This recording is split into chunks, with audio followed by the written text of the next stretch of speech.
Good evening, everyone. It is my great pleasure to introduce our alumna and leader in the field of OT, Cristina Reyes Smith, who is an instructor at the Medical University of South Carolina, and she is also a founding member of the Coalition of Occupational Therapy Advocates for Diversity. And Cristina is going to speak with us tonight about diversity initiatives. So, Cristina, please go ahead. Yes, so thank you so much for having me. I'm very, very happy to be back for the OTD update. I was a graduate of the OTD program at Jeff, and I think the second year cohort, perhaps back in 2010, I finished up, and I had some coursework that I completed with Susan and Gina that have really impacted the work that I've been doing around diversity. It was the interprofessional elective on cultural competence and humility, also the OTD seminars and the leadership courses were just really fantastic. And I want to encourage you who are currently in the program, you're not going to use all the skills within the first week after graduation, but you will certainly use the skills that you're learning throughout the course of your career. So you have much to look forward to. But with the Coalition of OT Advocates for Diversity, this is a relatively newer organization that we founded about 3.5 years ago. And it stemmed from the Emerging Leaders Program at AOTA, which Susan had actually referred me to. Thank you, Susan, for that. And so we were we were from several different cohorts in the ELDP program, but we were at a leadership networking reception. It was one of the first that AOTA was putting together. And the reception itself was actually a bit of a flop. There were about 6 people there, and we were all sitting around the table and just brainstorming and thinking about how we could help move the profession forward towards the centennial vision. And so looking around the table, we were all from very different cultural backgrounds, and so the diverse workforce seemed like a natural fit for us to put together some sort of presentation. So we worked together. We were all from different regions throughout the country. And of course, being a student at Jeff in the online PPOTD program, I was very comfortable with that format, and it worked really well for collaboration as well with everyone else. And so the 6 of us met and put together a presentation really more based on our lived experiences of how we got into OT and why we stayed and what were the supports that kept us here. And so it was very insightful. And for me personally, mentorship was an enormous piece with Susan and with Marilyn Mitchum at my previous institution. MESC is where I have my master's in OT, and it's also where I'm faculty now. But without the mentors in my life, I certainly would not be where I am right now. But with COTAD, we found with that first presentation that we enjoyed working together so much, and we loved each other so much that we really wanted to continue that work. And I was the lead that first year, and I had some experience presenting actually with Susan at conference on a course that we did on cultural competence and OT practice the year after I graduated from the program. And it was so insightful, and that support was just tremendous. And so, but it was really neat to be able to work in a different arena with the group. And so after that first presentation, we decided to form an organization, a coalition, which was also inspired by Rezan Shaf's coalition related to, and it's not just hers, I know it's a network of individuals, many at Jeff, on sensory integration. But that whole piece of just the collaboration and working across geography and bringing like-minded individuals together really resonated with us. And so we established sort of a loose framework of roles and I was not in a position to chair at that time. I still am not, but I had my daughter, my third child, that same year. And so fortunately, Catherine Hoyt Drazen was willing to take over the group, and she's been spearheading it for the last 3 years, which has just been tremendous. And so I've had the opportunity to work in several other roles as media chair and now academic engagement coordinator. And so the next year we put together another short course and a poster presentation. And then we continued with that. We started a breakfast. And so this past year we had our third breakfast, which was held at Jeff. Thank you very much, the OT program, for supporting that. And it was really fantastic. We have a guest speaker there each year. This year it was Felicia Banks from Howard University talking about implicit bias. Last year we had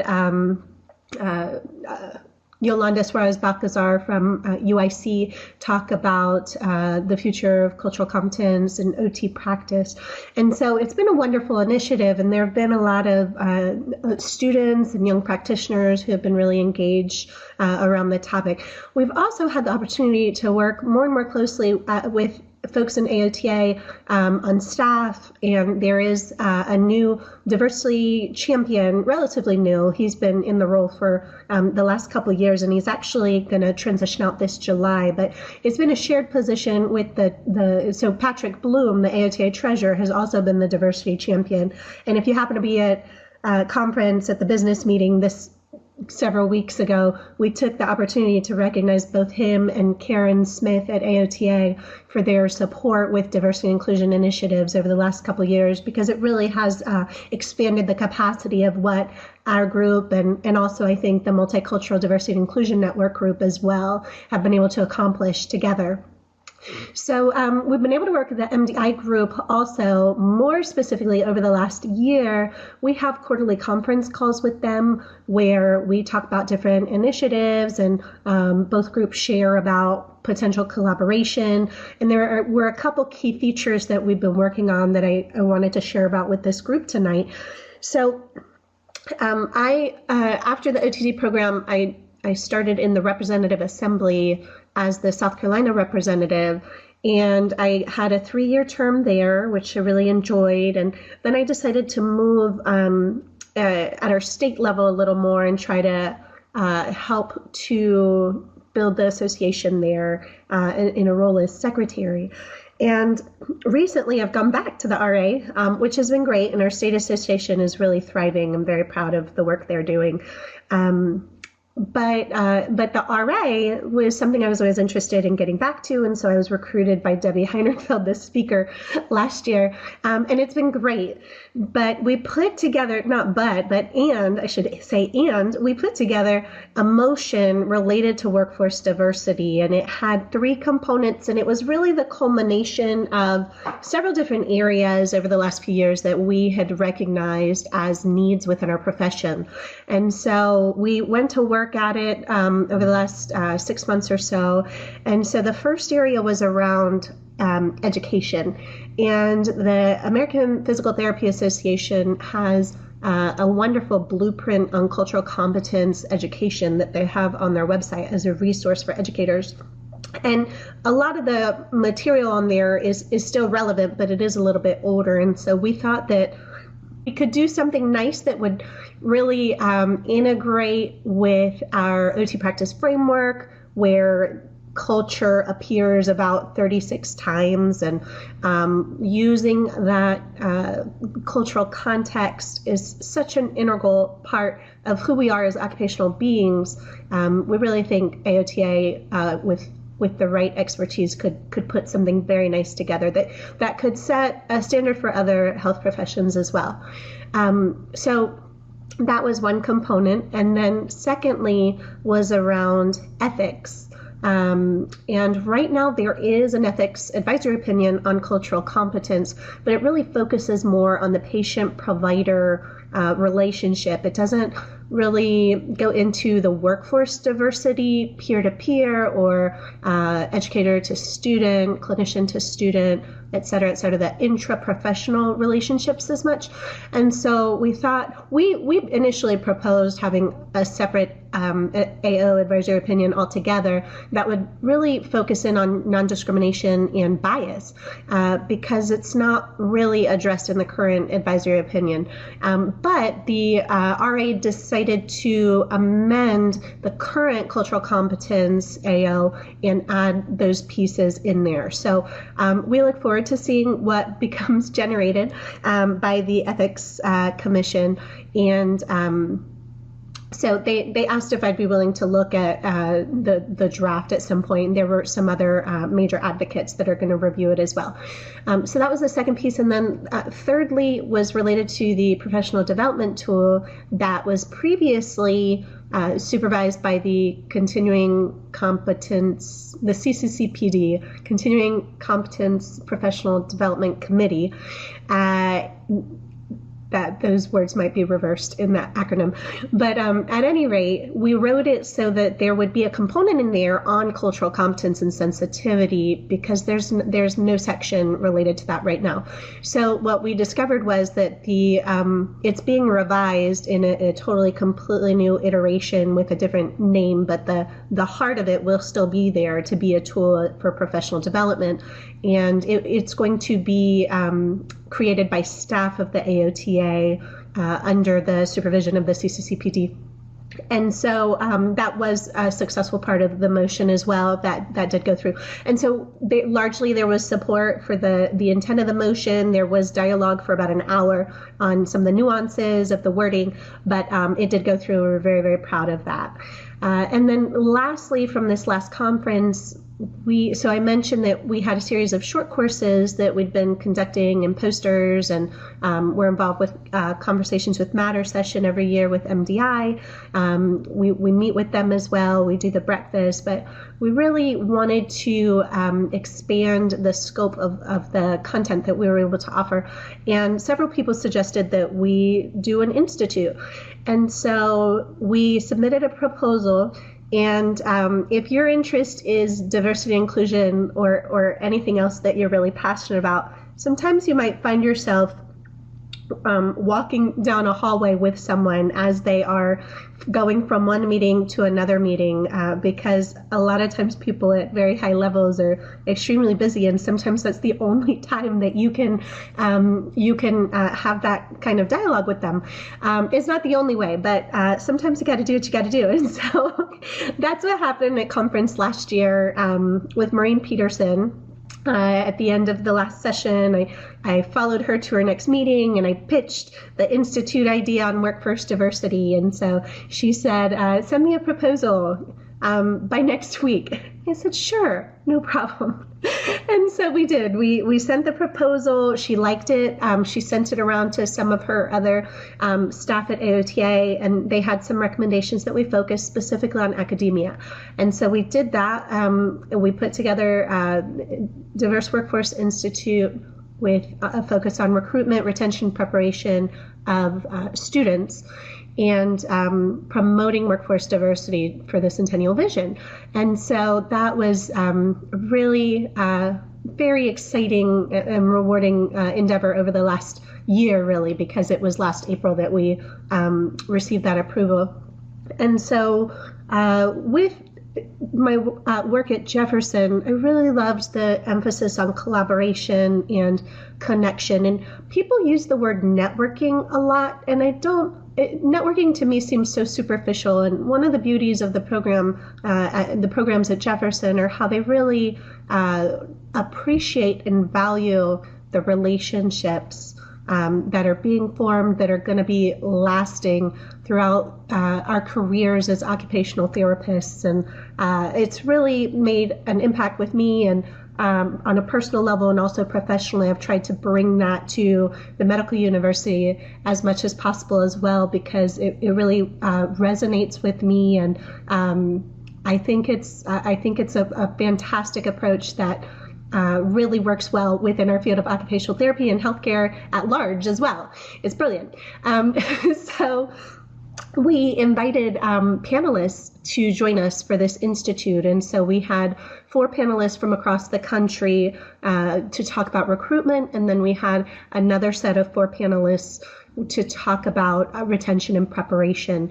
And so with those 2 panels, I'm excited to see where that's going to go in the future. We're going to have a follow-up meeting in the next couple weeks and potentially put together a publication. There's a new Journal of Occupational Therapy Education that we're very interested in providing content for.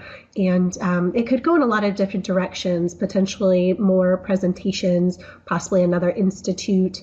But the feedback has been very, very positive. And we were actually, our coalition was invited to the AOTA Academic Leadership Council and Fieldwork Educators meeting last October. And so 3 of us flew out to San Diego to present about what our coalition had been doing and also to promote this institute. And that was supported by Neil Harvison, who's the Chief Academic and Scientific Affairs Officer at AOTA.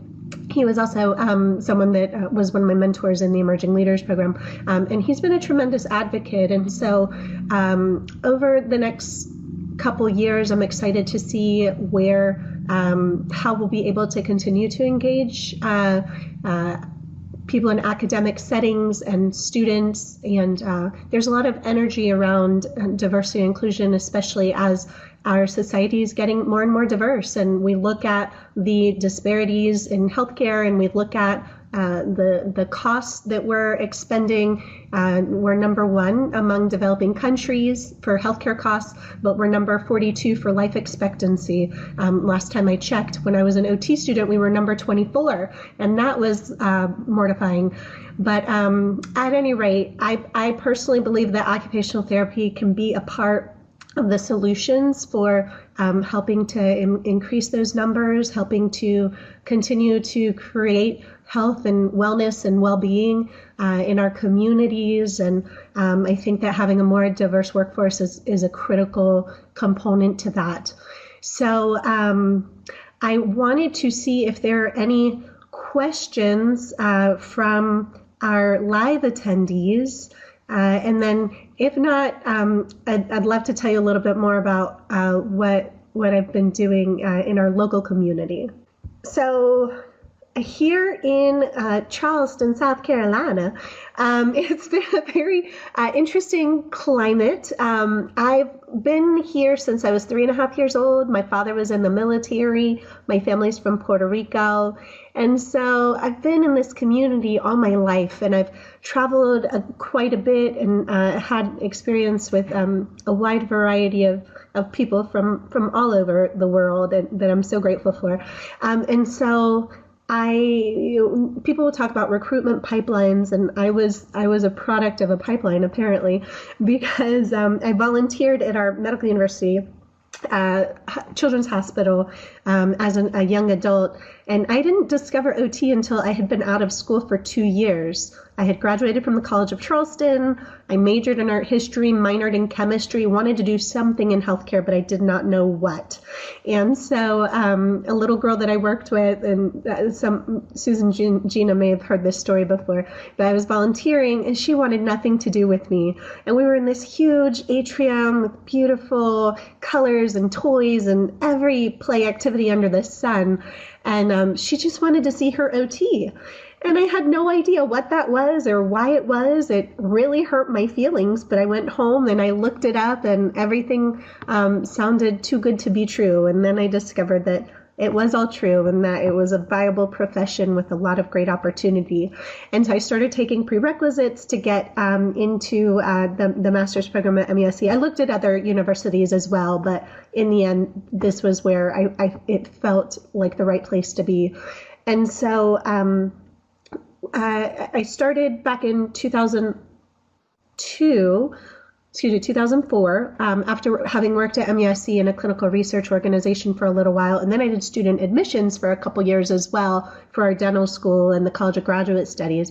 But I started the program, and out of 30 students, I was one of 2 underrepresented students from diverse cultural backgrounds. And I was looking for other individuals who were interested in working with Latino communities on campus, and there were no organizations at that time that I had access to.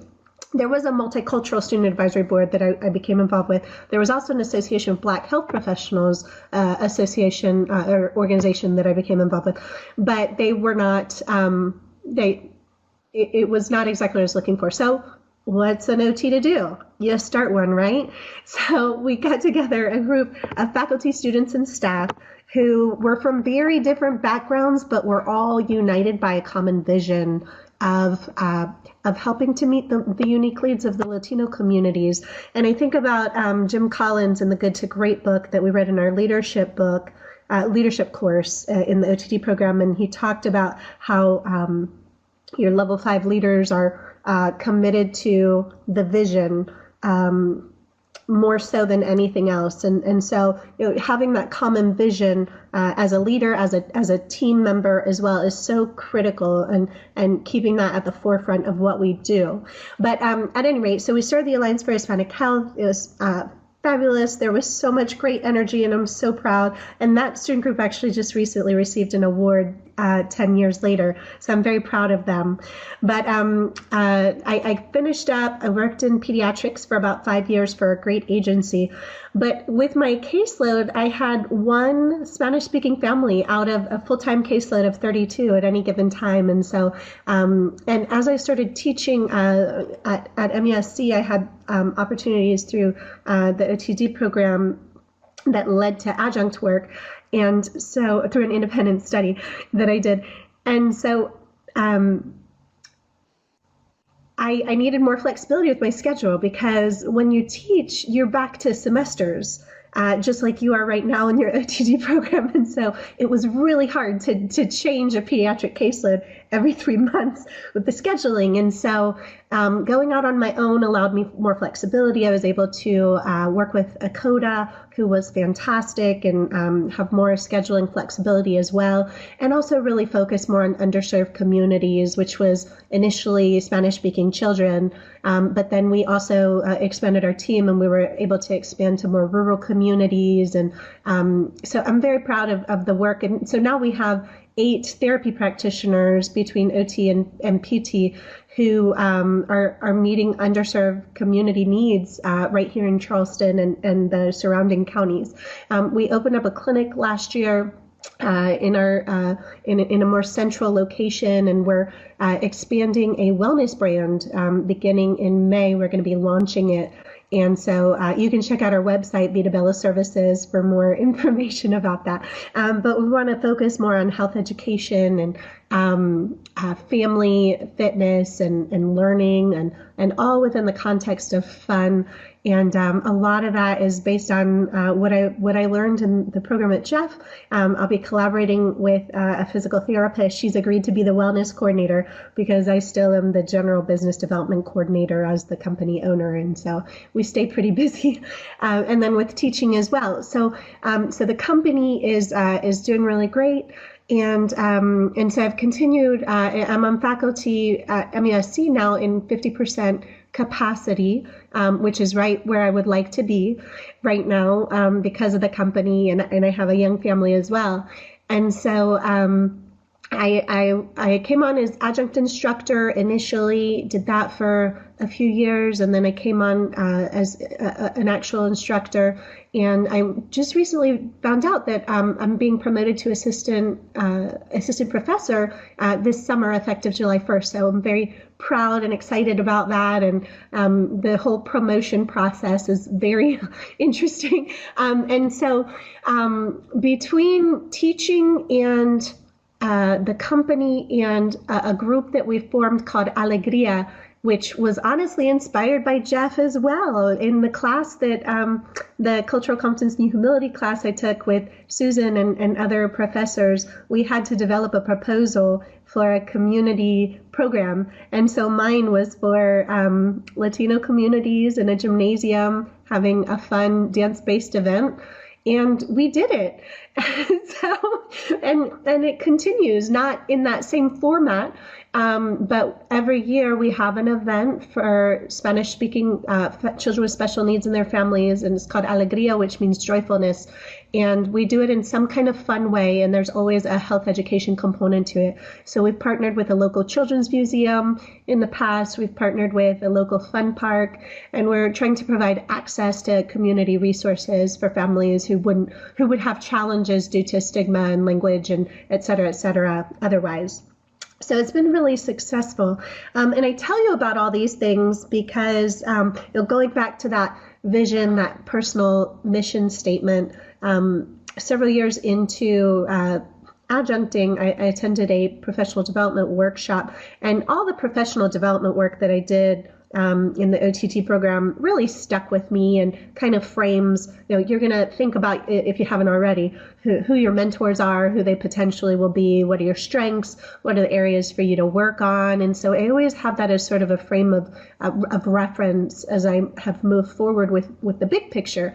And at this particular workshop, we were coming up with our professional mission statement, and I really labored over it for several weeks, and I discovered that it was really about underserved communities, and that my service and my clinical practice and my teaching really were revolving around that as the center. And so I visualized the 3 concentric diagrams with that at the center, and it's been really helpful to me to have that as something that I can go back to. And you'll have every day choices to make about, do you take this on, do you not? And we're OTs. We love everything. We want to do everything.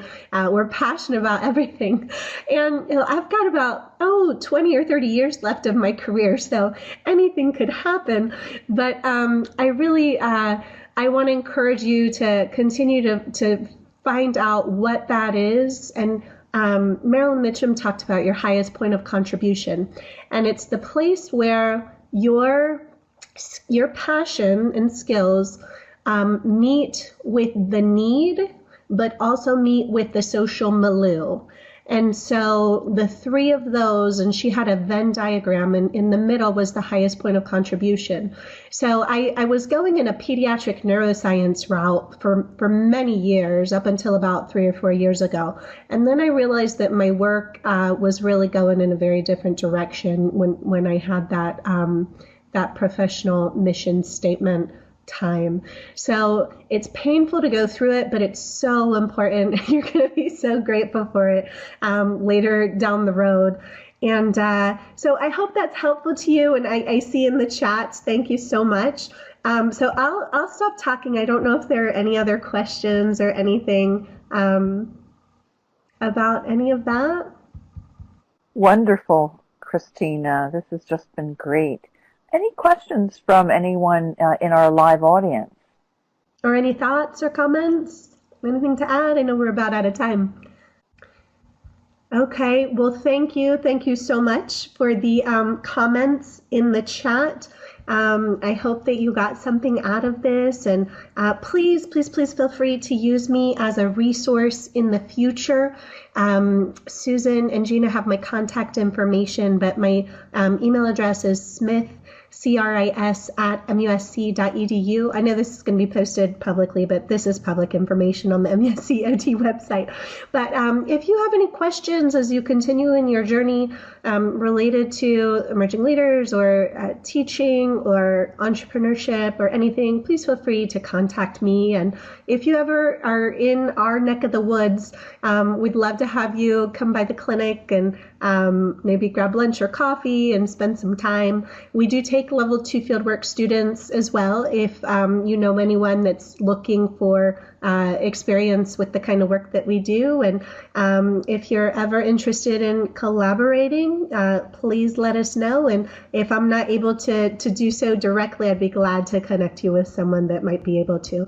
But our website for the coalition is www.cotad.org. So you can go there for more information as well. And thanks so much for being a part of this.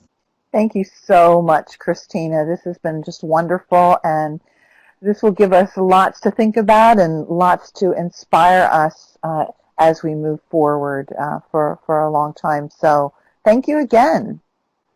Thank you again, and thanks for to both of you just for all the work that you've been doing and all your support over the years.